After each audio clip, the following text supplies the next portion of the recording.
গুরুত্বপূর্ণ একটি দোয়া নবীজি সাল্লাল্লাহু আলাইহি ওয়াসাল্লাম আমাদেরকে শিখিয়েছেন, যে দোয়াটি অত্যন্ত গুরুত্বপূর্ণ। আউযু বিইজ্জাতিল্লাহি ওয়া কুদরাতিহি মিন শাররি মা আজিদু ওয়া উহাযিরু। আউযু বিইজ্জাতিল্লাহি ওয়া কুদরাতিহি মিন শাররি মা আজিদু ওয়া উহাযিরু। আউযু বিইজ্জাতিল্লাহি ওয়া কুদরাতিহি মিন শাররি মা আজিদু ওয়া উহাযিরু। এই দোয়াটি নবী করিম সাল্লাল্লাহু আলাইহি সাল্লাম আমাদেরকে শিখিয়েছেন 7 বার করে এই দোয়াটা পড়া।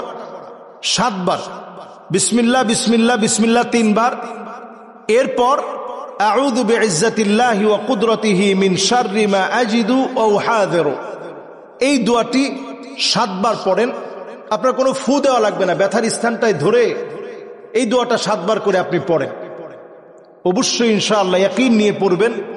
আল্লাহ রাব্বুল আলামিন, প্রচন্ড মাথা ব্যথা হয়, ঘাড়েও ব্যথা হয়, শরীরের বিভিন্ন জায়গায় ব্যথা করে, ব্যথা নিরাময়ে কোনো দোয়া আছে কিনা। নবীজি সাল্লাল্লাহু আলাইহি সাল্লাম আমাদেরকে চমৎকার একটি দোয়া শিখিয়েছেন, যেটি ব্যথা নিরাময়ক।